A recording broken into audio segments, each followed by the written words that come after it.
Et Marie Belot, on sait. Dominique Pellicot est condamné à la peine de 20 ans de réclusion criminelle.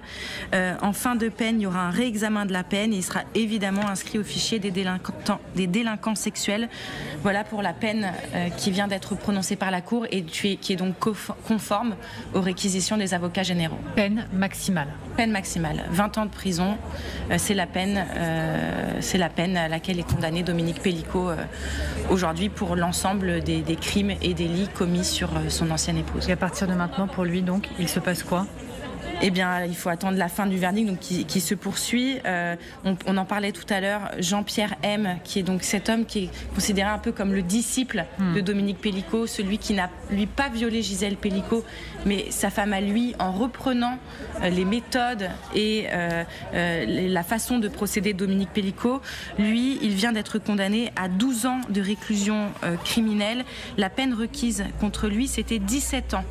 Donc on a une peine qui est bien en dessous de la peine requise par les avocats généraux. Voilà, la liste va se poursuivre, mais voilà, pour les deux premiers, il y a une peine de 20 ans et là une peine de 12 ans prononcée avec évidemment un suivi socio-judiciaire derrière et des injonctions de soins. Ça, c'est une peine qui va sans doute beaucoup être prononcée tout au long de ce verdict. C'est des injonctions de soins avec ces hommes qui devront être suivis par des médecins après la décision. Mais Dominique Pellicot, condamné donc à 20 ans de réclusion criminelle, c'est la peine maximale. Oui. C'est un message envoyé à la société, au-delà même de la société française, puisque je le rappelle, à l'international, on s'est saisi de ce procès. Dominique Pellicot, condamné à 20 ans de réclusion criminelle. Marlène Schiappa. Bien sûr, c'est fondamental. On évoquait tout à l'heure avec Marie la moyenne des peines pour viol habituellement. Là, on est très au-dessus, mais c'est vrai que tout est hors norme. En fait, le procédé est hors norme, la répétition, la quantité est hors norme, la perversion psychologique qu'on évoquait tout à l'heure est hors norme aussi. La personnalité de Dominique Pellicot également. Donc 20 ans de réclusion criminelle, moi je trouve que c'est un soulagement dans la mesure où on disait c'est la peine maximale et surtout c'est assez rare. Finalement que cette peine de 20 ans elle soit effectivement prononcée. Donc là on a une peine prononcée qui correspond à la réquisition et qui correspond aux termes qui sont prévus dans la loi.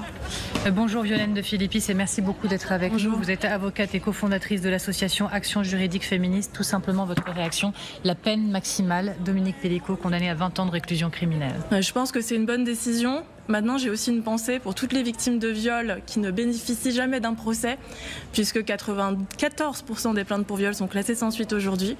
Et je rappellerai par la même occasion que si on est toutes et tous là aujourd'hui, c'est parce qu'il y a eu une enquête exemplaire dans ce dossier. C'est-à-dire que d'abord, on a retrouvé des choses sur son téléphone, Monsieur Pellicot, puis ensuite, grâce aux actes d'investigation, on a réussi à la traire devant une juridiction. Ce qui n'est pas le cas aujourd'hui pour la plupart des victimes. Et ça, c'est vraiment un grave problème. Il y a une urgence à faire des investigations dans tous les dossiers. Le message qui est envoyé, mais avec cette condamnation, dans ce procès historique de Mazan, le message qui est envoyé avec cette condamnation à 20 ans de réclusion criminelle pour Dominique Pellicot. On lutte contre l'impunité. On envoie un signal aux agresseurs. On leur dit, bon, aujourd'hui, c'est pas parce que vous êtes un bon père de famille, je mets les guillemets, vous avez compris pourquoi, que vous n'êtes pas un potentiel agresseur sexuel.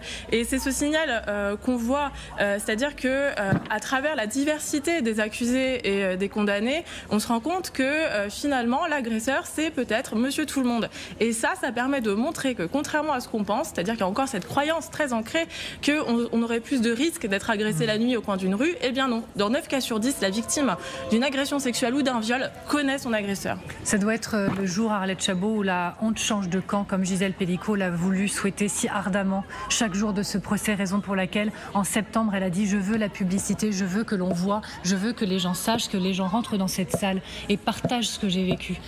Mais quand je pense, la honte, c'est évidemment aussi les films qu'elle a voulu absolument que tout le monde voit et qui pouvaient être extrêmement humiliants pour elle. Donc je pense que c'est ça effectivement qui est important. Au-delà de la combinaison de Dominique Pellicot, ce qui est important, c'est que tous les co-accusés sont considérés comme coupables, ce que dit Marie.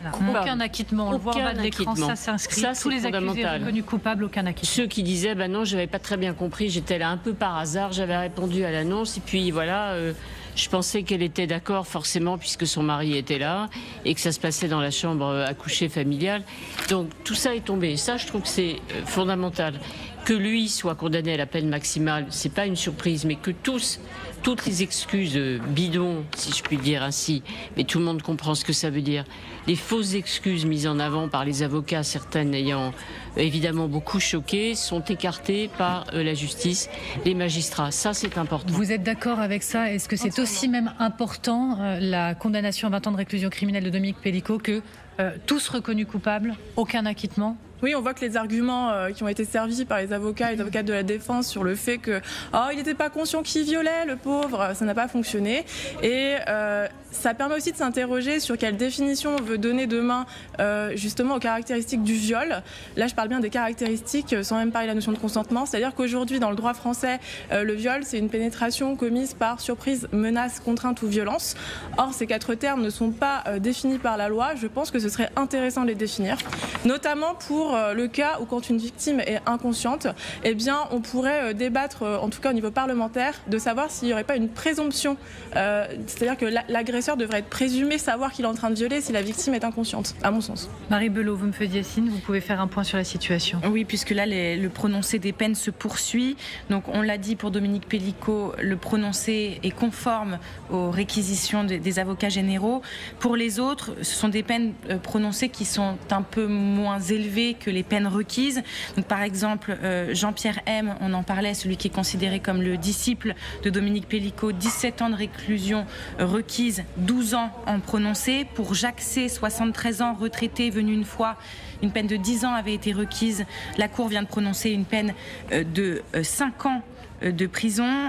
Il y a également une autre peine prononcée, donc Cyril D, 54 ans, employé dans le BTP, venu une fois. C'est une peine de 12 ans qui avait été requise. Il vient d'être condamné à 8 ans de détention avec mandat de dépôt. Donc voilà déjà un homme qui comparaissait libre, qui va désormais dormir en prison.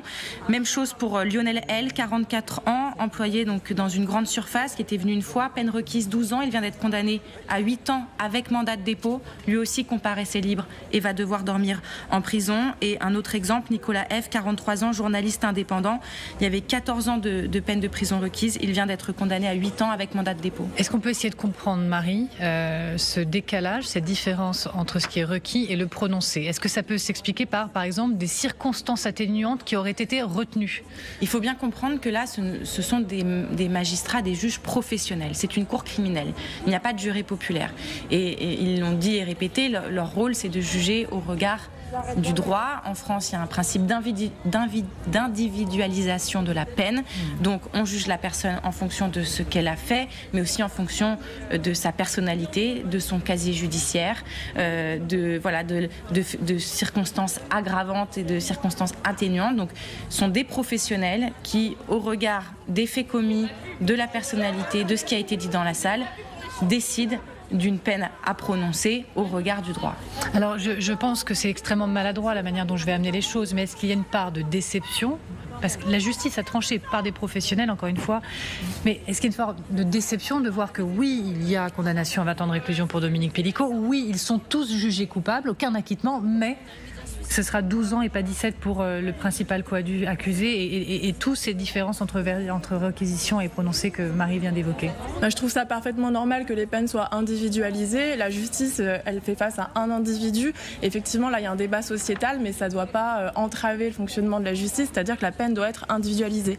Maintenant, il ne faut pas oublier que ces personnes peuvent faire appel. Ils ont en l'occurrence 10 jours calendaires pour le faire. Jean-Marie Le Guen, je ne vous ai pas entendu depuis que les mots je ne vous ai pas interrogé, mais je le fais maintenant depuis que ces mots se sont affichés. Dominique Pélicaud, condamné à 20 ans de réclusion criminelle, et Arlette a raison de le préciser, tous condamnés. Pas d'acquittement, tous condamnés. Le message qui est envoyé encore une fois à la société, et pas qu'à la société, au monde politique également, peut-être. Oui, dans la mesure où le monde politique va être interpellé, comme cela a été dit, sur éventuellement des précisions dans la loi. Et on voit bien le travail qui devra être fait. Là, ce procès est exemplaire à plein de titres. Je voudrais aussi souligner le fait que je trouve que très souvent, dans ce type d'affaires, le discours un peu féministe, c'est parfois de prendre la notion que de victime, alors que là, Gisèle Pélicaud, elle n'est plus victime victime, elle est celle qui fait avancer la cause, elle est celle qui, quelque part, elle est héroïsée à juste titre. Et donc on n'est plus dans l'idée d'une femme victime, mais on est dans l'idée d'une femme combattante qui réussit son combat et qui le fait partager avec des valeurs qui sont, me semble-t-il, exemplaires. Je veux dire par là, on n'est pas que... elle aurait toutes les raisons d'être dans le ressentiment, l'idée de la vengeance. Enfin, on est tous parfois avec des sentiments, mais elle arrive à surmonter tout ça. Et je trouve que c'est vraiment la grandeur. Et c'est pour ça d'ailleurs que ce procès résonne autant. C'est-à-dire, il y a les faits, mais il y a aussi évidemment l'attitude de Gisèle Pelicot, l'attitude directe, c'est-à-dire j'affronte la réalité et je n'ai pas peur et je renverse l'idée, comme cela a été dit, évidemment de la honte. Mais c'est aussi un discours qu'elle tient. Elle a des valeurs, j'allais dire, profondément humanistes. Elle défend, dans la manière dont elle le fait, dans les propos qui sont les siens, elle tire la société vers le haut. Elle fait avancer la société. Non seulement sur cette cause, mais y compris sur la manière dont la justice intervient au milieu de tout ça. Donc je trouve que c'est évidemment tout à fait remarquable. Il faut beaucoup d'humilité. Le politique comprend maintenant que bon, il y a des travaux législatifs peut-être à mettre à l'ordre du jour. Et puis, je crois que c'est toutes les institutions sociales qui devront être interpellées. Restent les continents entiers de l'inceste, des choses comme ça. Quand on voit, c'est des continents entiers de malheurs sociaux et de crimes qui sont réalisés. Voilà, on voit bien qu'il y a du travail indiscutablement et des prises de conscience à faire progresser. Marlène Schiappa, vous nous l'avez dit à plusieurs reprises depuis le début de cette émission, cette porte-là fermée, les verdicts qui tombent, c'est pas la fin. C'est le début pour vous. Ce n'est que le début. Ça ne doit être que le début d'une montagne maintenant à faire bouger. Bien sûr. D'abord, c'est le début, on l'a dit pour Caroline, la fille de Gisèle Pelicot, qui n'a pas eu son procès et qui a dit à plusieurs reprises qu'elle demandait la vérité à Dominique Pelicot et il ne lui a pas donné cette vérité, si vous voulez. Et il a été rappelé d'ailleurs par certains avocats, notamment avocats de la défense, que c'était le procès qui concernait les viols sur Gisèle Pelicot, mais on attend qu'il y ait un procès ou en tout cas qu'il y ait une justice qui soit rendue sur cette question de l'inceste, qui est encore un autre tabou. Et puis ensuite, oui, il y a une avancée juridique. On l'a dit à plusieurs reprises, il y a eu très peu de réactions politiques en réalité à ce procès. Alors je veux bien qu'il y ait une séparation des pouvoirs exécutifs, législatifs, judiciaires, etc. Mais j'étais surprise de voir à quel point il y a peu de responsables politiques qui ont pris la parole sur la question de ce procès et sur le travail colossal que ça allait engendrer, si ce n'est sur la question, on en parlait, de l'ouverture du consentement, de la redéfinition du viol. Les pistes que vous donniez, je trouve ça extrêmement intéressante. C'est vrai que la surprise n'est pas définie en tant que telle dans la loi, même s'il y a une jurisprudence, et donc ça peut être une évolution extrêmement intéressante. Et puis derrière ça, il y a la question de l'éducation. La liste que Marie donnait tout à l'heure des accusés et des coupables désormais de viol, elle fait froid dans le dos par son extraordinaire variété. Et donc ça veut dire que la définition du viol, la définition du consentement, l'apprentissage du respect du corps d'autrui, c'est quelque chose qui est extrêmement manquant dans notre société à l'heure actuelle et c'est ce débat-là qu'il faut avoir aussi. Violaine de Philippis, on dit, en tout cas moi j'ai beaucoup martelé, avant, après, tournant, historique. Est-ce que vous dites il faut redescendre un tout petit peu, c'est-à-dire que le moment est fort, il est puissant, mais on est encore loin de la prise de conscience suffisante? De toute façon, vu le contexte politique, je doute qu'il y ait grand-chose qui passe en termes de réforme dans les prochaines semaines ou mois. Ce que je veux dire par là, c'est qu'il y a beaucoup de commissions en ce moment parlementaires. Il y en a par exemple une au Sénat qui s'interroge sur les récidivistes en matière sexuelle. Il y en a une à l'Assemblée nationale qui s'interroge sur les violences sexuelles dans le milieu de l'audiovisuel, du cinéma, etc. Une fois que ces commissions auront rendu leurs propositions, quid de ce qui va se passer au Parlement? Voilà.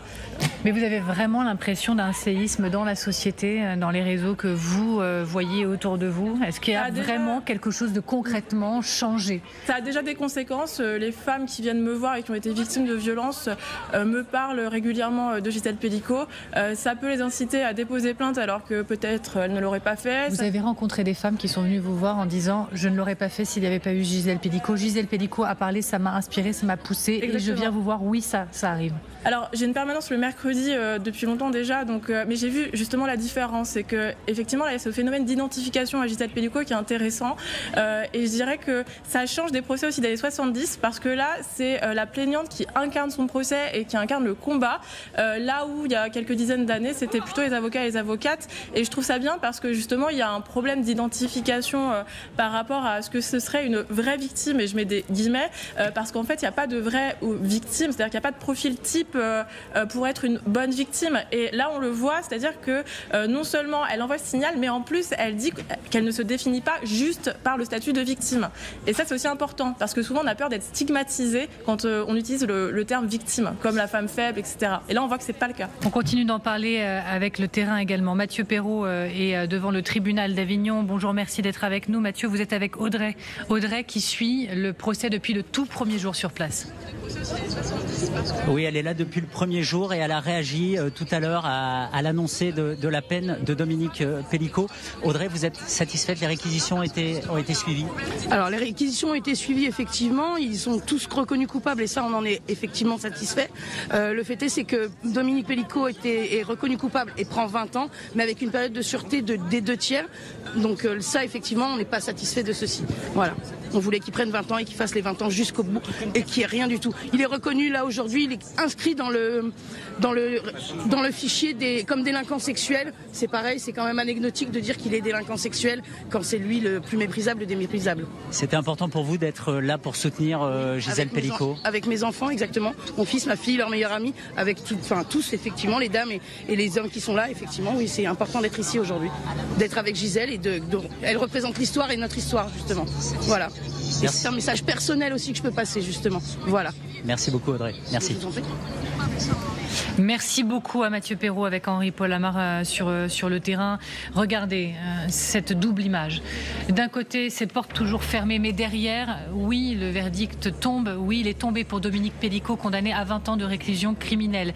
C'était la peine maximale. Pour le reste des condamnations, je vais revenir vers vous dans un instant, Marie. Double image avec, à l'extérieur également, cette foule qui attend que les portes s'ouvrent. Cette foule qui attend certainement de voir le visage de Gisèle Pelicot, celle qui a trouvé la force, qui a trouvé le courage de dire regardez, je ne veux pas rester enfermée dans l'intimité de ce tribunal, vous devez voir, le monde doit voir, et le monde a vu, et le monde est venu pour l'accueillir ce matin. Regardez ces images, c'était à 9h, quand je vous dis que le monde est venu. 180 journalistes accrédités, 86 viennent de l'étranger, partout dans le monde on en a parlé de cette femme, ce petit gabarit qui a eu un courage incroyable et qui a dit il faut savoir regarder en face. Et je veux maintenant qu'on parle non plus de Dominique Pelicot, mais de Madame Pelicot, celle qui n'est plus une victime, mais celle qui avance et qui regarde, faites comme moi. Arlette Chabot, moment puissant, une icône. Quand on parle de Gisèle Pelicot, on parle maintenant d'une icône à l'international et des répercussions dans la société. Oui, je pense qu'elle porte le combat. C'est elle qui le porte aujourd'hui quand elle dit Madame Pelicot, bien entendu, et le témoignage de professionnelle avocate qui dit effectivement désormais des jeunes filles, des jeunes femmes qui peuvent être victimes d'agression ou de viol disent ou se réclament de Gisèle Pelicot. Donc ça, c'est extraordinaire. Et je pense que vraiment, encore une fois, pour la société, ce sont les acteurs. Vous voyez, le fait que tous coupables, tous vont être condamnés. Tous ces hommes qui sont rendus une fois, plusieurs fois, tous ceux qui ont essayé de mettre en avant un certain nombre d'excuses, du je ne savais pas, je ne pouvais pas imaginer, non, ce n'est pas un viol, je ne l'ai pas violé. Tout ce qui a été dit et répété, tout ça est balayé. Donc ça va avoir effectivement un impact dans la société parce que ces viols étaient confortables, si j'ose dire. Présenté comme sans risque, c'est ça au fond l'histoire. Quand vous avez le mari qui vous contacte et qui vous amène chez lui pour avoir une relation, guillemets, relation avec sa femme, c'était sans risque au fond pour ces hommes. Ils rentraient chez eux et ils se disaient tranquille, c'est pour ça que certains reviennent, certains envisageaient de faire subir la même chose à leurs épouses. Ce qui est quand même quelque chose d'incroyable. Donc je pense que Gisèle Pelicot, son visage, encore une fois aujourd'hui elle arrive avec un petit sourire.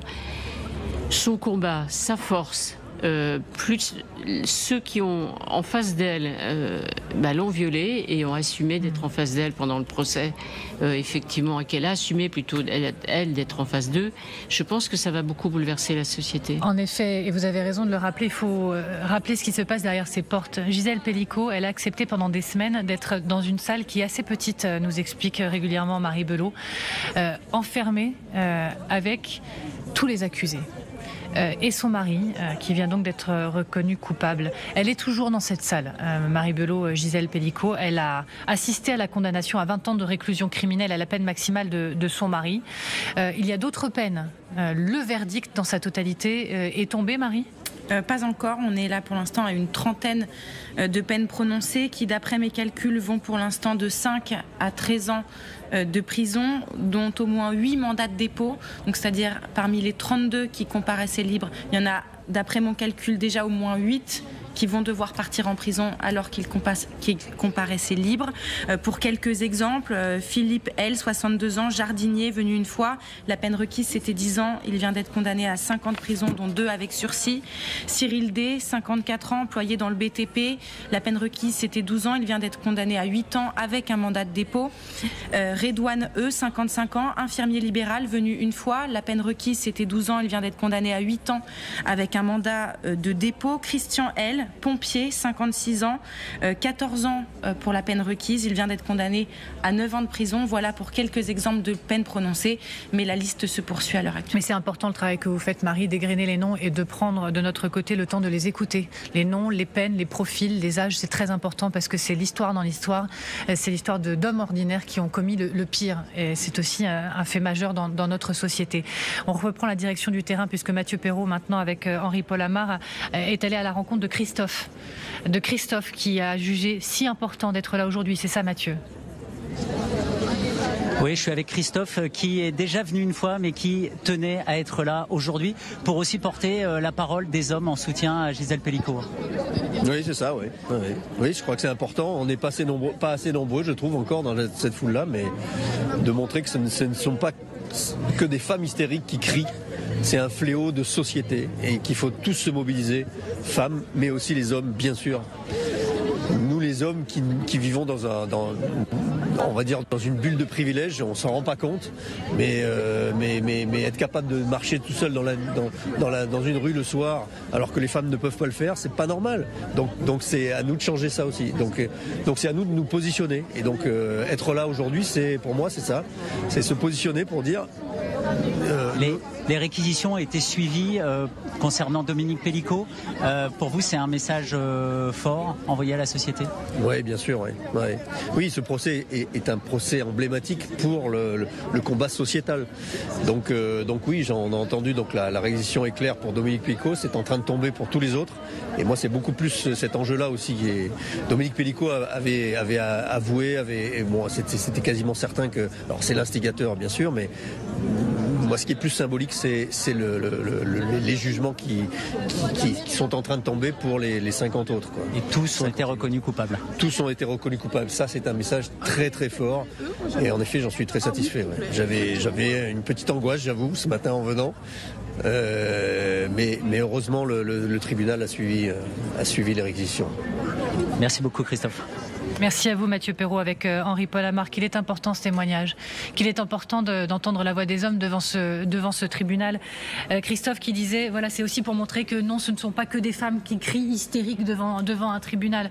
J'ai envie de vous entendre. Et Marlène Schiappa et Violaine de Philippis. Violaine de Philippis, je le rappelle pour nos téléspectateurs, avocate et cofondatrice de l'association Action Juridique Féministe. Est-ce que la grande puissance de ce procès, ce n'est pas également que ça a dépassé la question du féminisme, la question des femmes? Ça a embarqué la société et des milliers d'hommes, peut-être certainement même avec elles. Oui, je pense que c'est très important que les hommes prennent conscience que les violences faites aux femmes sont systémiques. C'est-à-dire que si ces hommes aujourd'hui condamnés, qui sont, comme vous l'avez très justement rappelé, des hommes ordinaires, ont pu penser à l'instant T, quand ils ont violé Madame Gisèle Pelicot, que c'était ok de le faire, c'est pas parce que c'est pas uniquement parce que ce sont des hommes. C'est-à-dire que c'est pas parce qu'ils sont nés hommes que ça en fait d'eux automatiquement des agresseurs. Donc se questionner sur comment justement la culture sociétale, le sexisme ordinaire, ce qu'on voit à la télé, dans la pop culture. Il y a un très bon livre sur ce sujet qui s'appelle Désirer la violence, qui a été écrit par Chloé Thibault et qui décrypte comment justement les hommes sont amenés à penser que en fait être violent c'est désirable, être viril / toxique c'est désirable et que ce serait ça que les femmes désireraient. Et en fait réfléchir à tout ça, s'interroger sur ça, sur l'éducation, c'est peut-être réussir demain à construire une société où les petits garçons ne deviendront pas des potentiels agresseurs. L'importance de l'éducation, vous en parliez Marianne Schiappa, je reviens vers vous tout de suite, mais Marie, vous me faites signe, vous avez plus d'informations. Oui, de nos journalistes qui sont présents dans la salle des pas perdus, donc qui est la salle qui se trouve devant la salle d'audience, avec des cris qui retentissent dans le hall. Ce sont les cris des familles d'accusés qui viennent sans doute d'entendre des peines lourdes, avec, je l'ai dit, des mandats de dépôt prononcés pour certains. Une mère d'un des accusés est sortie de la salle en criant. À l'intérieur, dans les salles de retransmission, beaucoup de proches pleurent, nous dit Florence de Juvigny qui se trouve devant la salle. Donc voilà, on s'attendait à des moments de tension et d'émotion aussi aujourd'hui du côté des accusés, parce que pour certains, ils comparaissaient libres et vont aujourd'hui dormir en prison. Extrêmement important. Oui, Yael Gauze, que l'on salue. Merci d'être venu nous rejoindre sur ce plateau. Écoutez, on a des réactions politiques qui commencent à arriver au fil des minutes, notamment Yael Braun-Pivet, qui est la présidente de l'Assemblée, qui dit que le monde n'est plus le même grâce à vous, Madame Pelicot. Elle s'adresse à Gisèle Pelicot en expliquant qu'elle a brisé un tabou et que le monde va changer. Alors, on voit bien qu'il y a une prise de conscience et que tout peut changer. Mais politiquement, c'est compliqué aujourd'hui en France.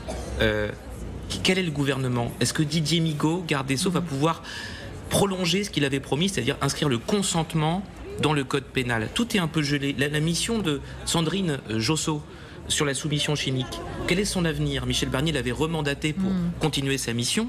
À l'époque, c'était sous Gabriel Attal, puis sous Barnier, et maintenant, sous François Bayrou, ça continue, on l'imagine, mais on voit que là, il y a comme une urgence qui vient du procès, du verdict qui a été prononcé, mais politiquement, comment ça suit maintenant, puisqu'on est dans cet entre-deux interminable? Je vais vous poser la question du politiquement, comment ça suit, mais d'abord, je voudrais qu'on reste sur les hommes. L'impact de ce procès sur les hommes, est-ce que vous pensez qu'il y a un avant et un après procès de Mazan, des viols de Mazan, dans la prise de conscience des hommes? Si je dois être très honnête, je vais être assez politiquement incorrecte, et on a entendu assez peu d'hommes publics s'exprimer sur ce procès d'une part. D'autre part, on a vu qu'il y avait quelques hommes qui étaient effectivement là pour dire qu'ils soutenaient Gisèle Pelicot, mais j'ai envie de dire qu'on attend un peu plus que ça. On attend peut-être une introspection, peut-être une remise en question. Alors vous savez que moi je ne fais pas partie des féministes misandres ou anti-hommes comme on caricature parfois le mouvement féministe. Je pense que l'important c'est de trouver un espace commun femmes et hommes, de mixité dans le travail, dans les loisirs, dans la famille, etc. Mais ceci étant, la liste, on ne peut pas faire comme s'il n'y avait pas une telle liste et une telle variété, encore une fois, d'hommes qui ont violé Gisèle Pelicot en étant conscients qu'ils allaient chez une femme endormie, droguée, et que le mari ouvrait la porte. On a entendu quand même des extraits quand il dit à l'un d'eux attention, elle est en train de s'étouffer. Enfin, aucun d'eux ne pouvait ignorer qu'elle était endormie, voire qu'elle était droguée. C'est ce que dit d'ailleurs, c'est ce que dit ce verdict. Donc moi je dirais qu'on attend finalement une introspection des hommes. Si on pose la question autour de nous, et singulièrement depuis MeToo, on connaît toutes et tous des femmes qui ont été victimes de violences sexistes et sexuelles. Et en revanche, quand on pose la question aux hommes pour savoir s'ils ont déjà eu un comportement déplacé, pour utiliser un vocabulaire euphémisant, on a beaucoup moins de réponses. Donc j'espère, je dis pas tous coupables, je dis pas tous les hommes, etc. Mais ce que je veux dire par là, c'est que pour l'avenir, on a besoin vraiment de changer radicalement la manière dont on éduque les petits garçons. Le débat, même national, il est ouvert, je le rappelais, puisque la rue s'est emparée de Mazan, de ce procès. Absolument. La place de la République, où d'autres ont connu des mobilisations et des manifestations, avec à la fois des dénonciations de culture de viol, de procès du patriarcat, mais aussi des hommes qui ont eu leur propre slogan, avec notamment un hashtag hashtag qui a été pas mal relayé, qui dit Not all men, pas tous les hommes. Il y a des hommes qui lèvent aussi le doigt pour dire nous ne sommes pas tous comme eux, nous ne sommes pas tous comme ça. Donc c'est un débat national de société. On reprend la direction du terrain pour continuer d'en parler. Avec vous, Mathieu Perrault, avec Henri-Paul Amar, vous êtes à la rencontre d'une femme qui est plutôt déçue, non? C'est ça du verdict? Oui, je suis avec Guylaine qui est venue encore une fois aujourd'hui. Vous êtes là depuis le 1er septembre pour dire merci à Gisèle Pelicot de son courage. Vous êtes un peu déçu par les peines qui ont été prononcées. Oui, bien inférieures aux réquisitions du parquet. Donc on avait quelque espoir quand même. Est-ce qu'il faut voir quelque chose dans le fait que les magistrats du parquet étaient des femmes? En tout cas, les peines sont bien inférieures et c'est vraiment dommageable pour nous. C'est un signal négatif qui est envoyé à toute la société. Voilà. Vous attendiez un message plus clair de la part de cette justice? Tout à fait, un message beaucoup plus clair sur les dommages faits aux femmes, les viols, et sur leur interdit et leur punition surtout. Leur punition. Quand on pense que 96% des violeurs ne sont pas poursuivis, c'est vraiment terrible. C'est une peine. Qu'est-ce que vous allez dire à Gisèle Pelicot quand elle va sortir? On va l'applaudir, on va lui dire merci quand même. Merci pour son courage, merci pour ce qu'elle a fait pour les femmes. Voilà. Merci beaucoup, Guylaine. Merci beaucoup. Merci à Henri-Paul Amar et Mathieu Perrault sur le terrain. Alors, effectivement, Marie, est-ce qu'on peut expliquer pourquoi il y a parfois, alors je le précise, peine maximale pour Dominique Pelicot, réclusion criminelle c'est 20 ans, tout le monde, ils sont tous jugés coupables, pas d'acquittement, mais il y a une différence parfois entre les réquisitions et le prononcé. Et comment on l'explique? Alors, déjà pour Dominique Pelicot, le prononcé de la peine est conforme à ce qu'avaient demandé les avocats généraux, c'est-à-dire la peine maximum. Ce qui surprend cette dame, c'est la période de sûreté des 2/3. Ça veut dire que pendant les 2/3 de sa peine, Dominique Pelicot n'aura pas le droit à un aménagement de peine, à des sorties, etc. Mais de toute façon, au bout des 2/3, s'il va jusqu'aux 2/3 de sa peine, tout cela est réévalué par les services de la pénitentiaire. Donc Dominique Pelicot ne va pas sortir de prison dans les mois qui viennent. Il a pris une peine très lourde, la peine maximale. Pour les autres, c'est vrai, il y a un décalage, ce qu'ils appellent un décalage entre les peines requises et les peines prononcées, mais c'est régulièrement le cas. Les avocats généraux qui représentent la société veulent aussi taper du poing sur la table, entre guillemets, et marquer les esprits. Derrière, ce sont des magistrats professionnels qui jugent avec le droit à côté d'eux, les faits, la personnalité des personnes qui sont accusées, comment ils se sont comportés pendant le procès, qu'est-ce qu'ils ont dit à la barre, qu'est-ce qu'ils ont dit à la victime, est-ce qu'ils ont reconnu le viol ou est-ce qu'ils l'ont nié en expliquant que c'était un viol par accident ou un viol presque par mégarde, qu'ils n'ont pas fait exprès, qu'ils n'avaient pas l'intention. Entre la personne qui va dire ça et la personne qui va dire oui, j'ai violé cette femme, je m'en étais peut-être pas rendu compte sur le moment, mais aujourd'hui je me rends compte que ce que j'ai fait c'est un viol, je m'excuse madame, ça va me marquer à vie. Ça, ce sont des choses qui entrent en compte aussi dans la condamnation d'un homme. Il y a aussi le casier judiciaire de la personne qui est jugée. Est-ce qu'il avait déjà commis des faits similaires? J'ai en tête notamment l'exemple d'un accusé qui avait déjà été violent sexuellement avec des membres de sa famille. Cet homme-là aujourd'hui, il va prendre évidemment une peine plus lourde qu'une personne qui n'est venue qu'une fois, et je mets qu'une fois entre guillemets. Voilà pourquoi il y a un décalage entre les peines requises et les peines prononcées.